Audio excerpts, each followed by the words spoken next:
These are the facts, just the facts. Tuesday and Frankly have plans for the weekend. Mystery Weekend. Oh, where everybody plays a different part and tries to solve a crime? Sounds swell, but when they arrive... Okay, everybody. Are we all agreed that we heard a scream? Of course we heard a scream, you nit! Why do you think we're out in the middle of the night in our jammies? Some things just don't add up. Only 2 guests disappeared.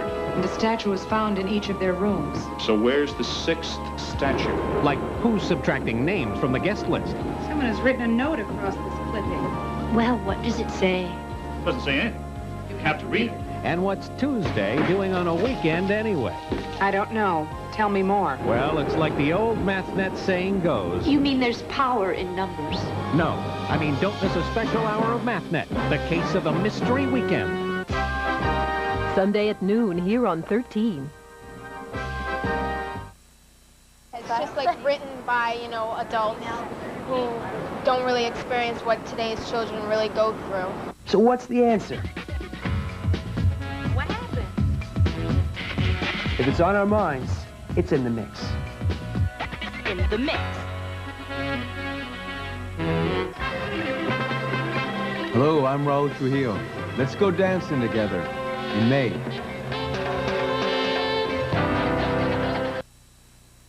Major funding for this afternoon's programming is provided by the HELENA Rubinstein Foundation, a longtime supporter of outstanding children's television.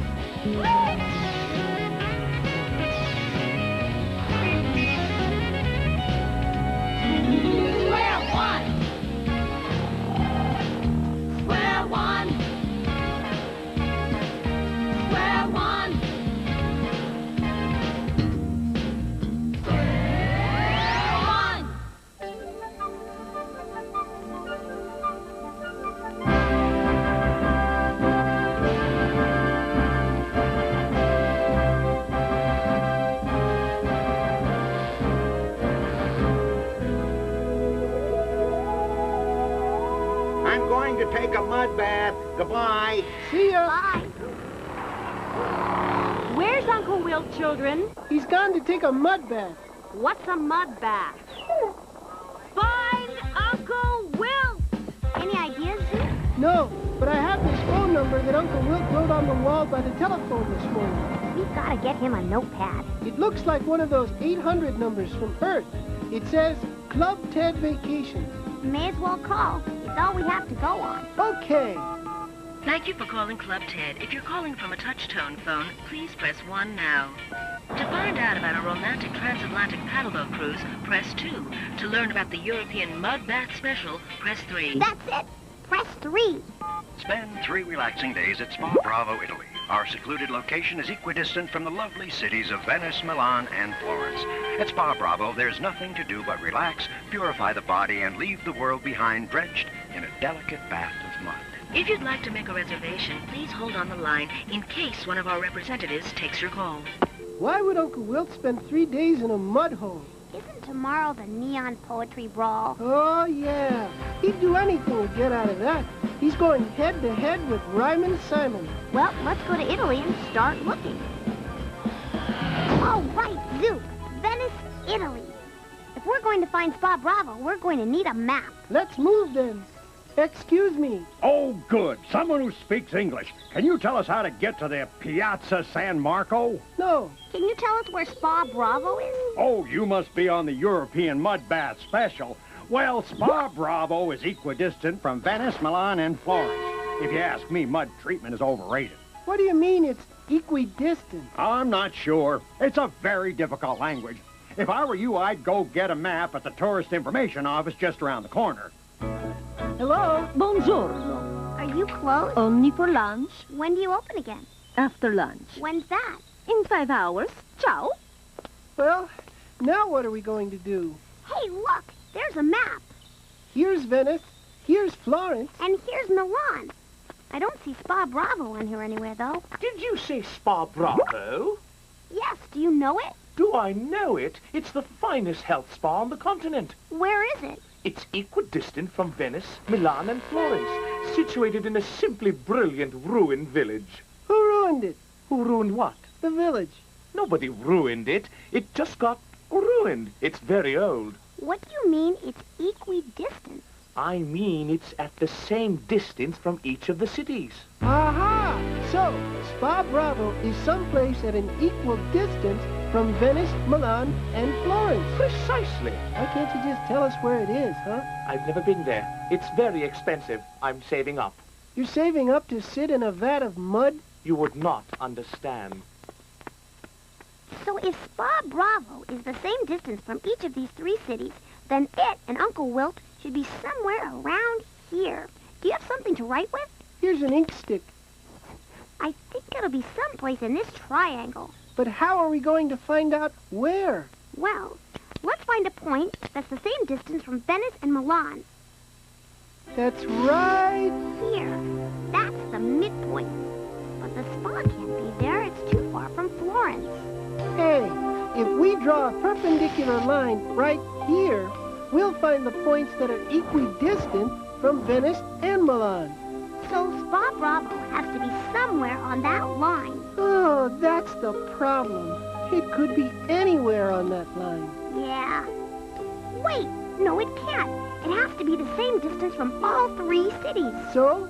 So let's try Milan and Florence. Okay. The midpoint between Milan and Florence is right here. So I'll draw another perpendicular line here. I think we're getting somewhere. Somewhere? I think we get it. Look. What are you talking about? These 2 lines meet right here in Pazzo. I'll bet that town is equidistant from all 3 cities. It doesn't look right. Are you sure? No. There must be a way to check this. Yeah? How? I don't know yet. Wait. I'll measure the distance from Spa Bravo to Venice. And the same length should reach Milan and Florence. It worked. Wow!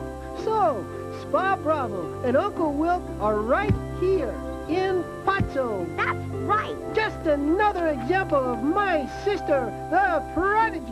Not really, Zook. All I did was... My sister, the thinker. Cut it out, Zook. People are staring. My sister, the genius. Zook. Yeah? Let's go get Uncle Wilt and deliver him to his public. Okay.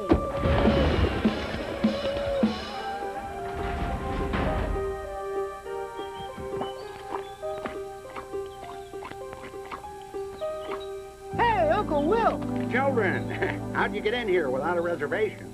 As soon as we told the guard we're here to take you out, he let us in. What are you doing in that mud, Uncle Wilt? Thinking, I believe. You are aware the poetry brawl begins tomorrow. I am? And you can't let your fans down. Oh, sure I can. Just how much money did they take in at the door? None. The poetry brawl is a free cultural event, Uncle Wilt. Then I don't really have to attend. Yes, you do. I suppose I do. Under a spreading maple tree, there was no joy in Mudville. For on that final play, down 7 points, mighty Casey fumbled. The power and the freedom of mathematics is a flaming sword. It shall be our duty to use it justly. Hold it high, guard it well. Mathcourt, where common sense prevails. Mathcourt, with the Honorable Judge Sandra Day O'Grady. Order! Order in my courtroom. I have told you 3 dozen times, never, never, never bring a live hand grenade into my courtroom. It's disquieting. Now remove that spectator. But don't remove the hand grenade. Pin. Now then, Mr. District Attorney, what's on the docket? Your Bench, this person is accused of a math crime and I want her punished. I am innocent, Your Honorable One. I have the highest respect for law and order. Well, I am the law. And I'll place my order. 2 burgers to go. Any fries or shakes with that? 1 small fry, 2 shakes of lamb tail. Stop that! Now then, what is the alleged perpetrator accused of having done? It is not what she did, Your Excellency. It is what she didn't do. That's what I said. I'm innocent. I didn't do anything. She owns a clock store and she refused to sell me a grandfather's clock. Perhaps her grandfather was still using it. Not the case. I want my clock to have good homes. I wouldn't sell him the clock because it wouldn't fit in his that doesn't fit in your room. Au contraire, Judge O. The grandfather's clock is 8 feet tall. The ceiling in my room is 8 feet 1 inch from the floor. There is 1 inch to spare. I want this clock seller arrested and put where the sun don't shine and the clocks don't tick. This is a very serious charge, alleged perp. The district attorney would seem to have caught you in the midst of a math crime. Do you dispute the facts as presented? Oh, not in the least. What he says is true. But the clock won't fit. You see, Your Honor, another example of deceit, duplicity, and chicanery. You watch your language, young law person. This is a family court. Now, what are you trying to say? That the alleged perpetrator is a liar. An 8-foot clock will fit in a room with an 8 foot 1 inch ceiling. Oh, with the judge's permission, may I? Go ahead, but things don't look too good for you. My guess is you'll be going over. Bailiff? This represents an 8-foot clock, Your Honor. That thing you're holding is a clock? It is, Your Honor. Then you have time on your hands. Quiet. You'll either laugh at my jokes or you'll do time. As your eyes will clearly show you, the clock fits. Well, by doing it the way you did it, yes, it does. Then I find you guilty. Oh, Your Honor, you break my heart. Then I'll give you another one and put them both in jail for 4 years. 2 hearts, 4 years? With a year off for good behavior, you'll have 2 hearts beating in 3/4 time. Oh, but Judge, I'm innocent. The clock doesn't fit. Look, how do you expect to get it into the room? What a silly question. Through the door, of course. Very good, Mr. District Attorney. You're not as dumb as you look, but then few people are. The standard door is 7 feet high. So, how would you carry the clock into the room? Well, on an angle, of course. See? And then what happens when you try to stand it up? Trouble? Well, it seems to be bumping stuff. Oh, yes, that's because of this measurement. You have to measure this diagonal line. It's longer than the height of the clock. And on this clock itself, this diagonal is about 8 feet 3 inches tall. The ceiling is only 8 feet 1 inch. Therefore, the clock will not stand up. And that is why I refuse to tell you the clock. The defendant is absolutely correct, Mr. District Attorney. Apparently, I owe her an apology.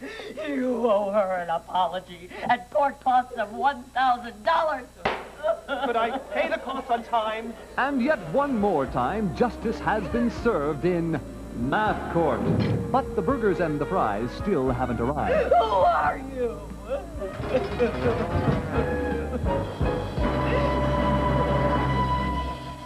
I used to be terribly square. Then I learned geometry, and now I'm so cool and more well-rounded.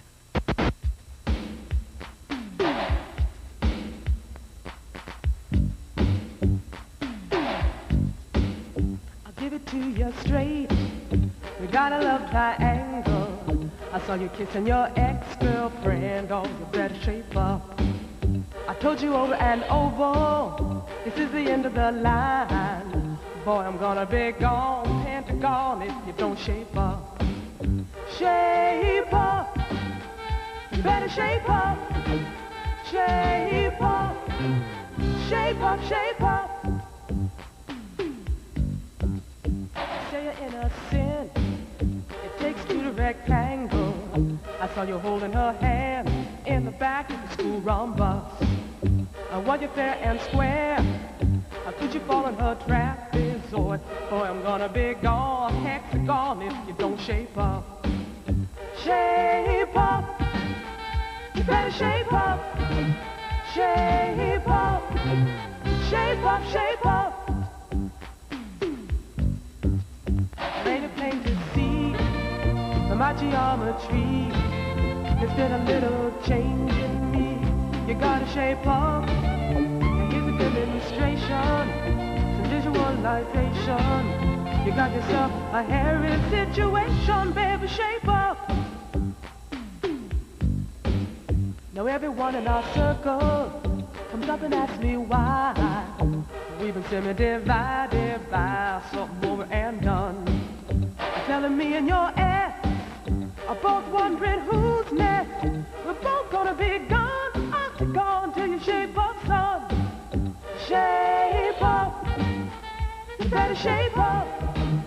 Shape up. Shape up, shape up. Shape up. You better shape up. Shape up. Shape up, shape up. Hey, you know, math is more than just moving numbers around. Yeah. The story you are about to see is a fib, but it's short. The names are made up, but the problems are real.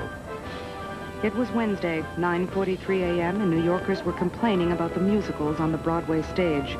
One wag saw 3 hit shows. In one, a helicopter crashed. In another, a chandelier fell.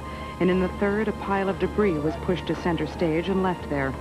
To save money, he said in the future he was going to stay home, play the cast albums, and watch city crews pick up the trash. My partner is George Franklin. The boss is Joe Greco. My name is Tuesday. I'm a mathematician. We were up to our cellulite in a mystery we called the Case of the Smart Dummy, in which a ventriloquist dummy who could talk and a ventriloquist who couldn't were in search of yet another dummy. We decided to review earlier shows in hopes that we would smarten up. Charlie and Edgar had just returned to New York from a number of performances in Middle America. But when they returned, the third member of their troupe, a dummy named Lolly, was missing. They figured the bags had been switched at the airport, and when George opened the other suitcase... Bet there's over $1 million here. Want to go to lunch? Bags get switched all the time, so I called TWM looking for the name of the man who had lost a bundle. Strange. What? No one has called. Charlie, when did you get in? Then we hypothesized that the $1 million might be illegal money, and the owner couldn't call for fear he'd be found out.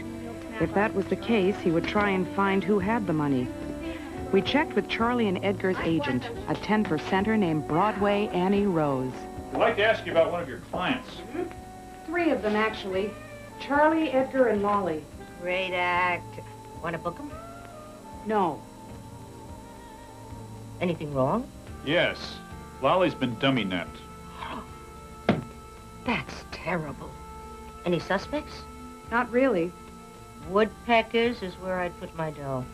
If not woodpeckers, termites. We don't think so, Broadway Annie. But we want to know if anyone's asked about them. No. Annie assured us she would call if someone came nosing around. We examined the stolen money more closely. Look at this. What? This money's from different cities. So? The Bank of Columbus. Here's a bunch from the Des Moines Trust. The Ann Arbor Savings. Money comes from different banks, Pat. That's not unusual. No, it isn't. The rest of the money's from Minneapolis and Dayton. 5 cities. Yes. The same 5 cities just visited by our friends Charlie, Edgar, and Lolly.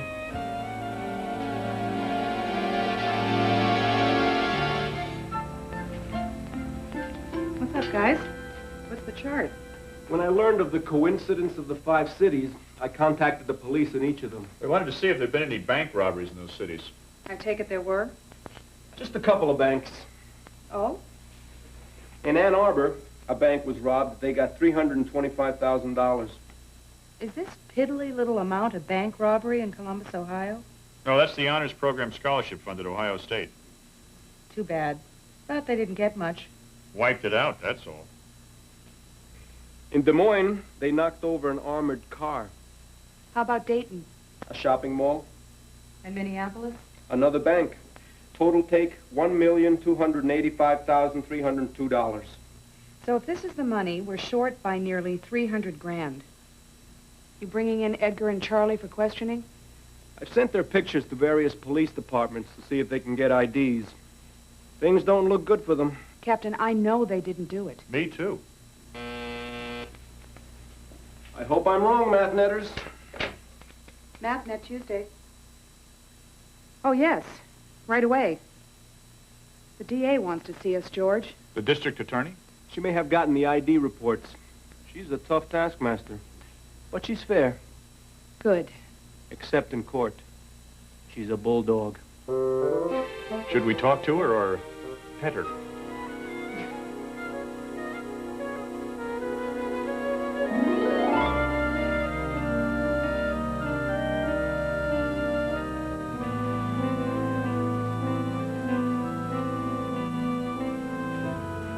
You wanted to see us, District Attorney Wofford? Yes. Take a seat. Boy, DAs have spiffier offices than mathematicians. We don't even have a couch. I didn't ask you up here to admire my couch. Good, because I don't admire it. Just make an observation. I have one like this in my whoopee room. I understand you've become friendly with the guilty parties. Guilty parties? The robbers, Edgar Bergman and Charlie McStick. Yes, they're friends, but I must have missed the trial when they were found guilty of robbery. The trial in this case, Mr. Franklin, is a mere formality. What do you mean? They were identified as the hold-up men in Ann Arbor, Dayton, Des Moines, Minneapolis, and Columbus. Positive identification. And we caught them with the money. We didn't catch them with the money. They surrendered it. Don't be a nitpicker. May I see the reports? No. This show's running long as it is. Take my word for it. They were identified. What are you going to do, Ms. District Attorney? Do? Nothing. I've already done it. They're in New York's finest jail. The tombs in Lower Manhattan? No. The tomes under the New York Public Library. Just thought you might like to know. Softies.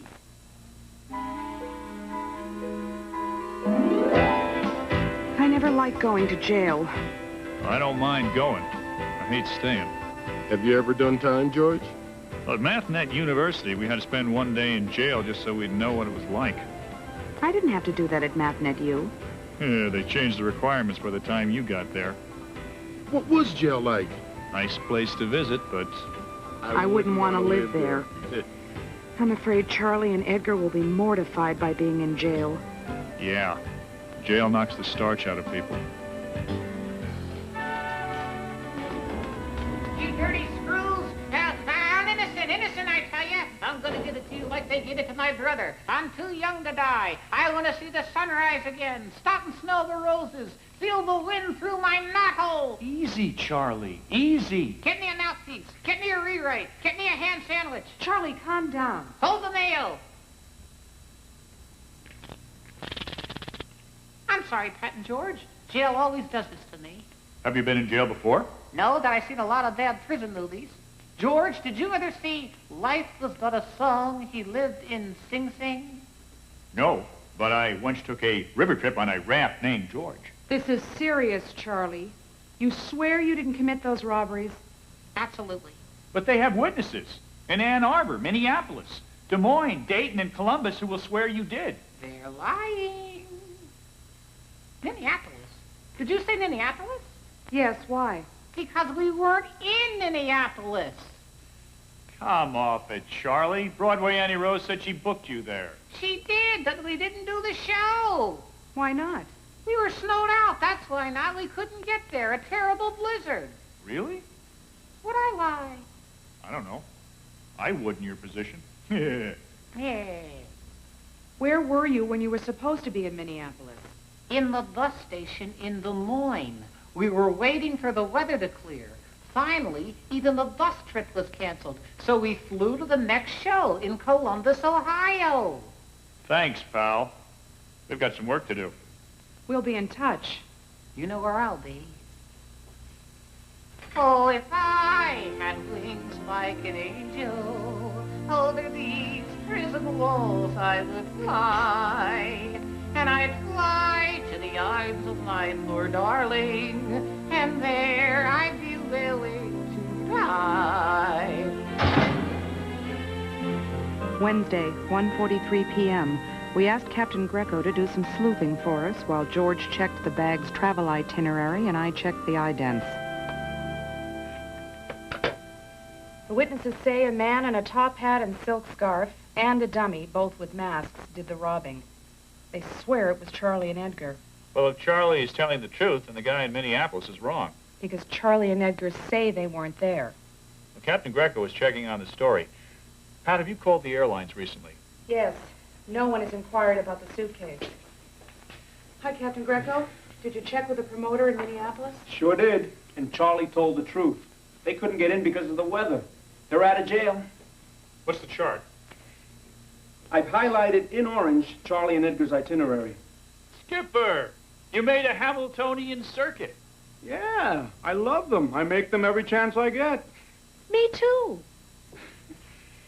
They were scheduled to go from New York to Detroit, to Dayton, to Des Moines, to Minneapolis, to Columbus, and back again to New York. Just a darn minute. Look at this. These two Hamiltonian circuits are almost the same shape. I'll be hornswoggled if you're not right. Well, the case could have been following Edgar and Charlie. Let's ask the airlines to pull passenger lists on these routes. Maybe one of the passengers from the Columbus to New York flight will show up on the rest of the Hamiltonian. Thanks, Captain. That helps a lot. De nada. I've got some people checking on whether there were other ventriloquists doing shows in those areas. I'll get back to you on that shortly. Tuesday, frankly, what are you doing to my case? What do you mean, Ms. District Attorney? I just heard those two criminals are getting out on bail on some technicality. We don't want to see you involved in a miscarriage of justice. A miscarriage of what? Justice. Charming example of the legal profession, huh? Any luck, Skipper? Not much, I'm afraid. Were there any other ventriloquists out there? Well, near Ann Arbor, there was a ventriloquist in Ypsilanti at a mall opening. Here's the local review. An act called Nosebleed and Snurred. Did they appear anywhere else? Not that I found so far. Sorry. Thanks, Captain. Hey, you two. Or you one. It's good to see you. Thanks for arranging bail, Mathnetters. I owe you one. What did you have to put up? Well, 10,000 for Edgar and an electric sander for you.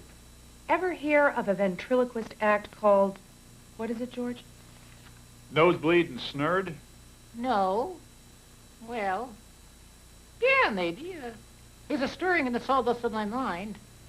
Edgar would probably know them. Why? Just a hunch. I'm going to call Broadway Annie. Any change in Edgar? Not really.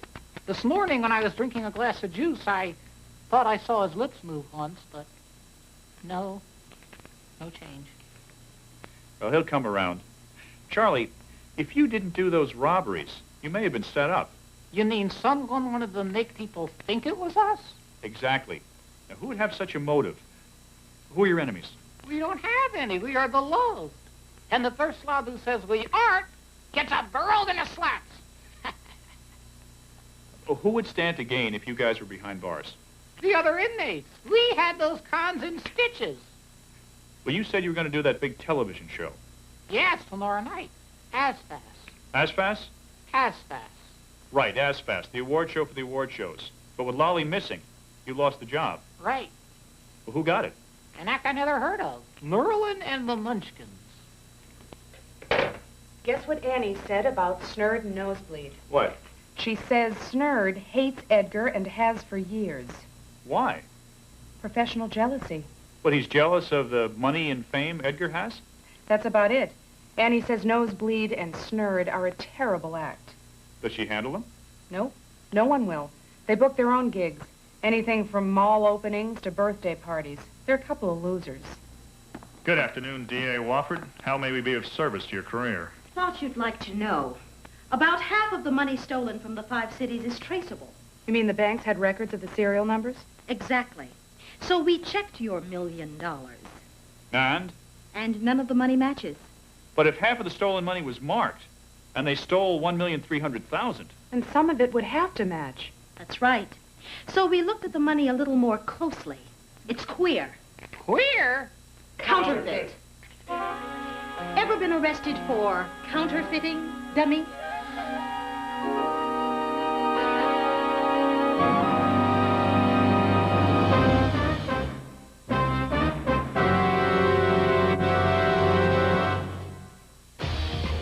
"100% of Square One TV is a production of the Children's Television Workshop. This program was made possible by grants from the National Science Foundation, the Corporation for Public Broadcasting, and by the financial support of viewers like you. Corporate funding of Square One TV is provided by the Intel Corporation Foundation. Intel's technology is the brain power for computers in your life.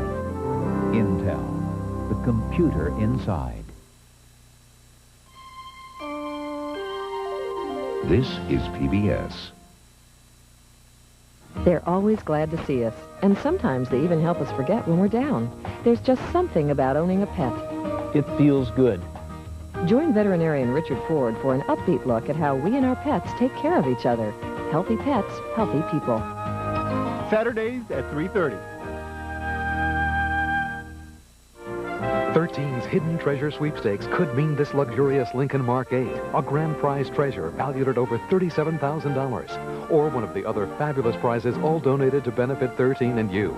When you enter, please include a check because you treasure 13. Need an official entry form and rules? Call or write. Enter before May 26th, and you could also win a wondrous trip to London. For 13, for the fun, for you, for the treasures. Enter our Hidden Treasure Sweepstakes now. Everybody's doing it, and we'll find out what every little movement means together when we go dancing in May.